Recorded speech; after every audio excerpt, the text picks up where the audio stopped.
Very good afternoon students. Let's we start a new topic, that is, in last video we discussed that DNA is the genetic material, and this was the final proof which was given by Hershey and Chase.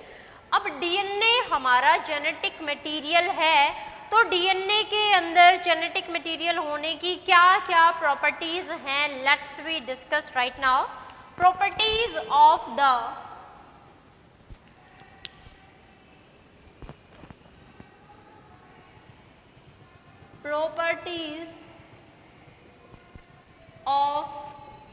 DNA or genetic material.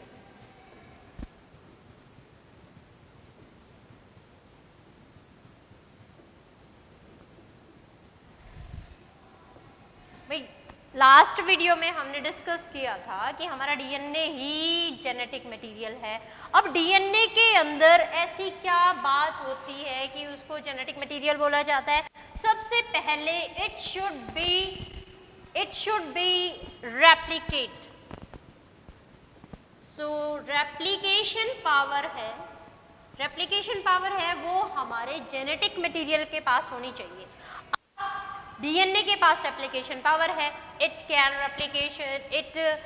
Replicate and replication का मतलब क्या होता है? It can make its another copy, अपने आप इसका एक strand अपनी कॉपी बना लेता है. तो हमारे जेनेटिक मटेरियल की एक ये प्रॉपर्टी होती है कि हमारा जेनेटिक मटेरियल रेप्लिकेशन की पावर को फॉलो करना चाहिए, और ऐसा रेप्लिकेशन की पावर को कौन फॉलो करता है? हमारा DNA. So DNA can synthesize या replicate. It makes its another copy.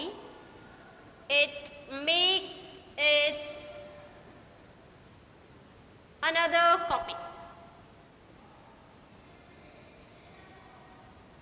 DNA के दो स्ट्रैंड होते हैं. Both strands are complementary to each other.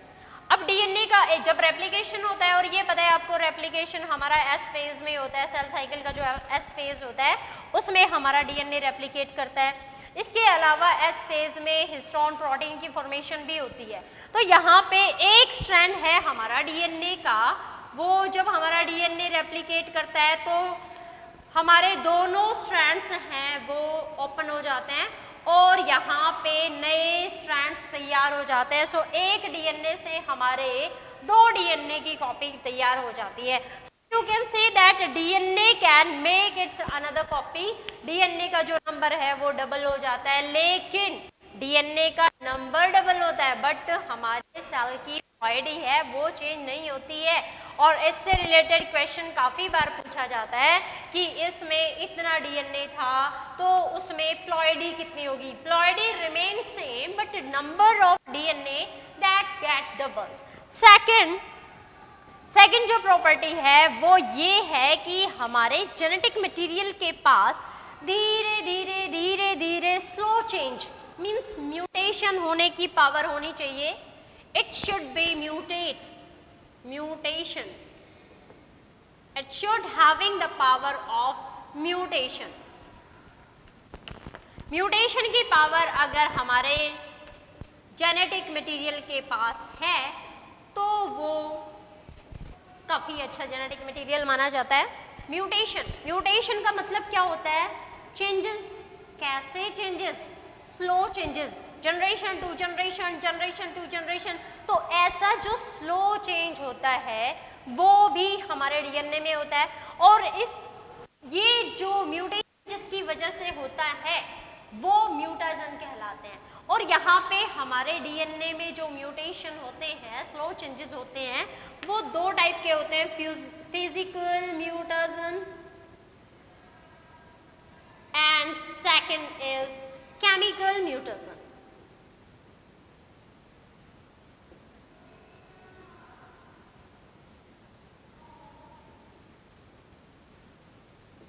अगर लाइट की वजह से, अल्ट्रावायलेट रेडिएशंस की वजह से हमारा डीएनए का स्ट्रैंड ब्रेक डाउन हो जाता है, और फिर आपको पता है डीएनए ब्रेक डाउन भी हो जाता है, और एक एंजाइम होता है लिगेज एंजाइम, वो उनके दोनों स्ट्रैंड को वापस से जोड़ देता है. तो अगर कोई टूटी हुई चीज एक बार टूटने के बाद अगर वो वापस से जब जुड़ती है तो वहां पे कुछ चेंज आ जाता है, वो नॉर्मल जैसा नहीं रहता। इसीलिए हम इसको और फिर चेंज आते हैं तो वेरिएशन होती है। वेरिएशन के लिए चेंजेस आना बहुत जरूरी है, तभी तो हमारा इवोल्यूशन प्रोसेस कंटिन्यूअसली चलता रहता है।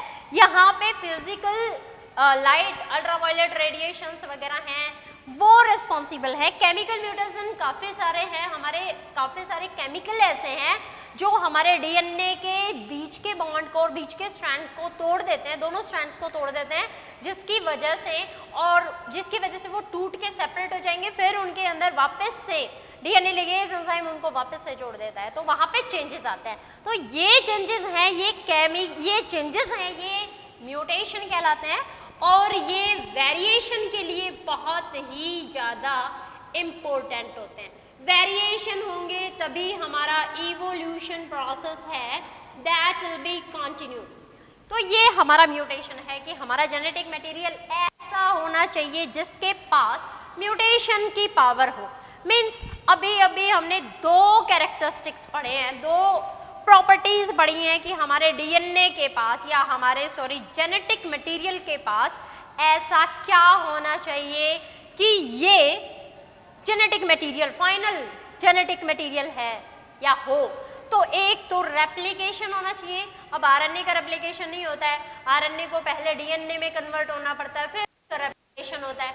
अब यहाँ पे म्यूटेशन की भी प्रॉपर्टी इज वेरी इंपॉर्टेंट, तो म्यूटेशन भी बहुत जरूरी है क्योंकि म्यूटेशन होगा variation will cause, and variation होंगी तो इवोल्यूशन में हेल्प करेंगी।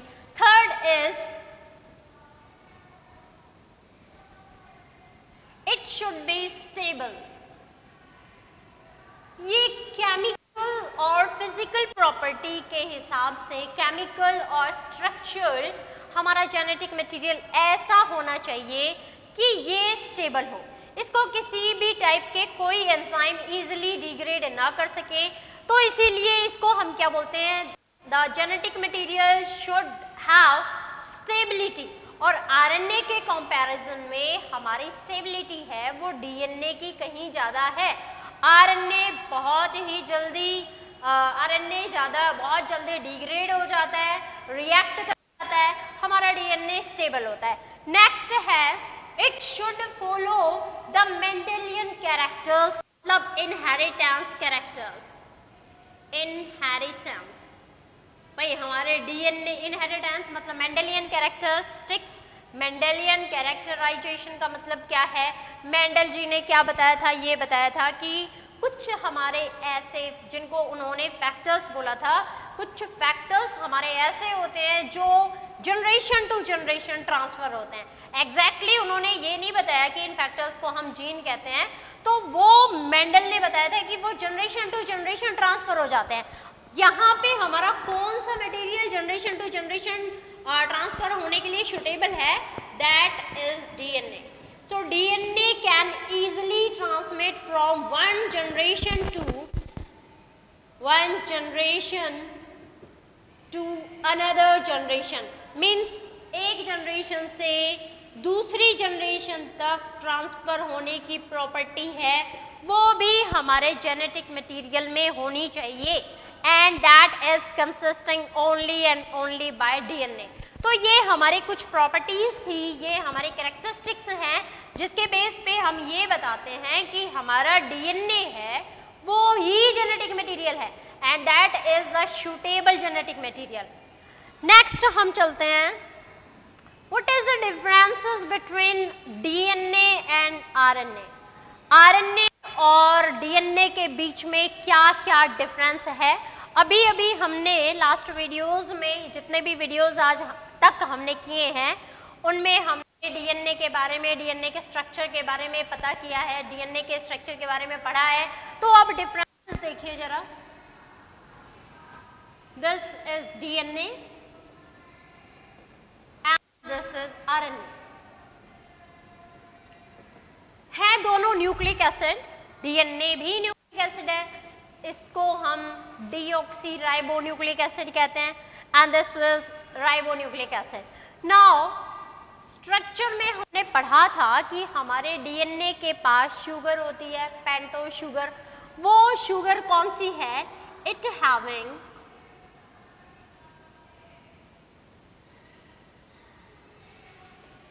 Deoxy ribose sugar. और आरएनए में कौन सी शुगर होती है? आरएनए हैविंग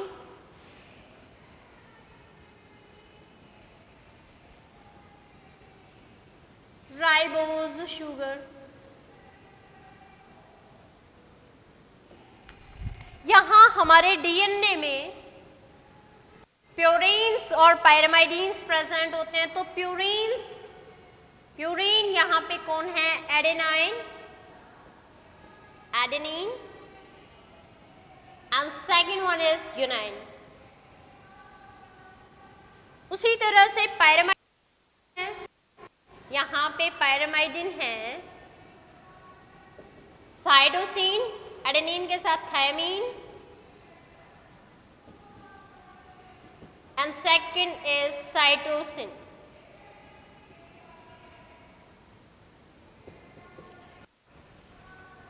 प्यूरिन, यहां प्यूरिन कौन से हैं? Same, adenine and second is guanine. पायरामाइडिन,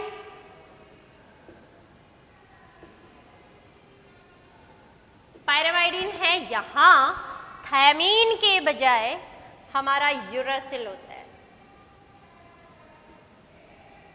और साइटोसिन तो वही है।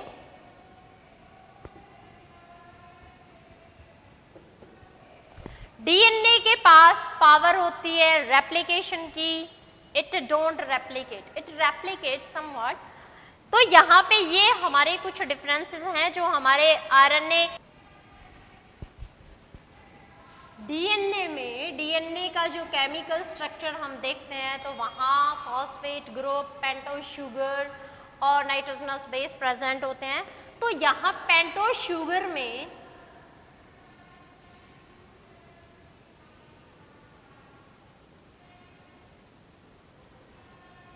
यहाँ ये हमारा second prime OH, this is OH group and this is H group. तो in case of DNA there is no presence of OH group. यहाँ एक ऑक्सीजन कम होता है, यहाँ पे सिर्फ हाइड्रोजन ग्रुप होता है। ये यहाँ सेकेंड प्राइम OH है, वो भी हमारे आरएनए को अनस्टेबल बनाती है। तो जस्ट आरएनए में पेंटोज शुगर है,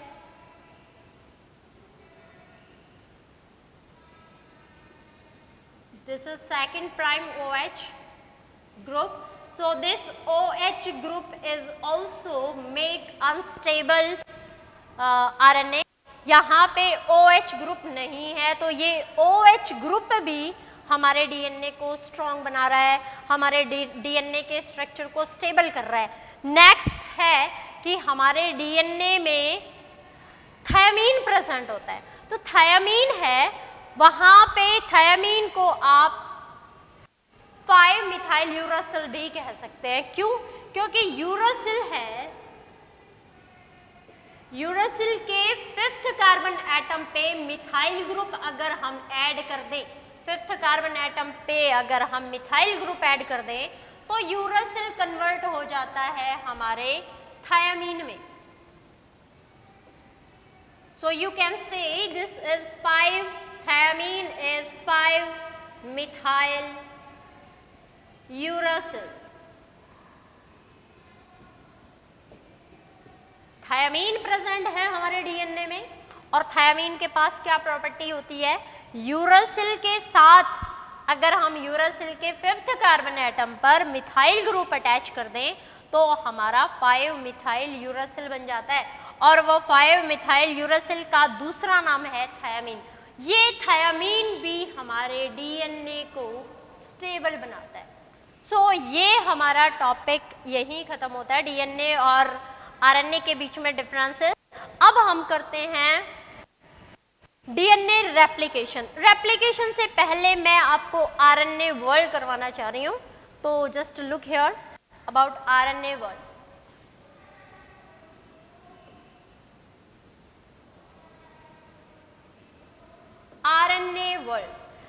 अभी अभी हमने पढ़ा कि हमारे डीएनए के बीच में और आरएनए के बीच में क्या क्या डिफरेंसेस हैं। जस्ट देखिए, आरएनए है हमारा, वो जेनेटिक मटेरियल अब नहीं है एक्सेप्ट सम वायरसेस। वायरसेस में आरएनए जब जेनेटिक मटेरियल का काम करता है तो उसको पहले डीएनए में कन्वर्ट होना पड़ता है, क्योंकि अभी अभी हमने डिस्कस किया कि आरएनए के पास रेप्लिकेशन की पावर बहुत कम होती है। तो यहाँ पे पहले ये डीएनए में चेंज होता है, फिर डीएनए रेप्लिकेट करता है, फिर वापस से ये प्रोटीन में जाता है, प्रोटीन में या प्रोटीन की सिंथेसिस करता है। आरएनए है ये सबसे पहले हमारा जेनेटिक मटेरियल है। इवोल्यूशन के टाइम, बहुत टाइम सबसे पहले हमारा जेनेटिक मटेरियल जो माना गया था, जो खोजा गया था जेनेटिक मटेरियल, वो डीएनए नहीं था, वो आरएनए जेनेटिक मटेरियल था। तो आरएनए जेनेटिक मटेरियल का भी काम करता है। बहुत सारे एंजाइम्स भी ऐसे हैं जो आरएनए से बने हुए हैं, फॉर एग्जांपल राइबोसोम। अब आपने पढ़ा है कि हमारे एंजाइम्स हैं वो तो सब प्रोटीन से मिलकर बने हुए होते हैं ज़्यादातर। तो यहाँ पे आरएनए भी एंजाइम बनाते हैं। एक्सेप्शनल बायोलॉजी में एक्सेप्शन आपको हर जगह मिल जाएंगे। तो हमारा आरएनए है, that is the first genetic material.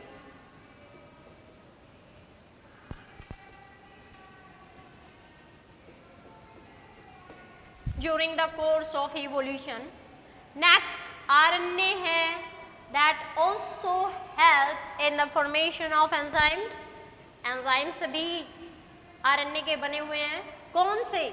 Ribosome. Very important question, बहुत बार पूछा जाता है कि कौन सा ऐसा एंजाइम है जो प्रोटीन से नहीं बना हुआ होता है, तो कौन सा? हमारे राइबोसोम्स। हमारे आरएनए है, इसकी काफ़ी सारी प्रॉपर्टीज़ हैं। ये वायरसेस में जेनेटिक मटेरियल का काम करता है। तो ये कभी कभी कुछ वायरसेस ऐसे होते हैं जिनमें ये प्रोटीन, सीधे ही प्रोटीन की सिंथेसिस कर देते हैं। तो यहाँ ऐसे केस में जैसे पैरामिक्सोवायरसेस में डीएनए की फॉर्मेशन नहीं होती है, तो वहाँ ऐसे केस में आरएनए ही रेप्लिकेट करता है। RNA make its another RNA strand and then after protein synthesis take place. और दूसरा केस और है कि आरएनए डीएनए की सिंथेसिस करता है, जिसको हम रिवर्स ट्रांसक्रिप्शन कहते हैं। एंजाइम से हेल्प करते हैं, वो कौन से होते हैं? रिवर्स ट्रांसक्रिप्टेज एंजाइम्स होते हैं। तो ऐसे दोनों ही प्रॉपर्टीज हमारी आरएनए शो करता है। अब हमारा आरएनए है, that is of 3 types: mRNA, messenger RNA, second is tRNA, transfer RNA, third one is rRNA, ribosomal RNA. messenger RNA, transfer RNA, ribosomal RNA। Messenger RNA मतलब जो मैसेज को convey करे DNA से प्रोटीन तक। तो DNA से जब protein बनता है तो इंटरमीडिएट जो स्टेज आती है वो हमारी एमआरएनए की ही होती है। टीआरएनए ये हमारे प्रोटीन सिंथेसिस के दौरान बहुत सारे अमीनो एसिड्स को लेके ribosomal unit. Third is ribosomal. It provided platform for the amino acid during the protein synthesis. तो protein synthesis में हमारे all these mRNA, tRNA, rRNA are play important role. ये हम ट्रांसलेशन प्रोसेस में करेंगे। तो स्टूडेंट्स, यहाँ तक अगर आपको कोई प्रॉब्लम हो तो आप कमेंट बॉक्स में कमेंट कीजिए, अपनी प्रॉब्लम शेयर कीजिए। नेक्स्ट वीडियो में हम आपकी प्रॉब्लम डिस्कस करेंगे। Thank you.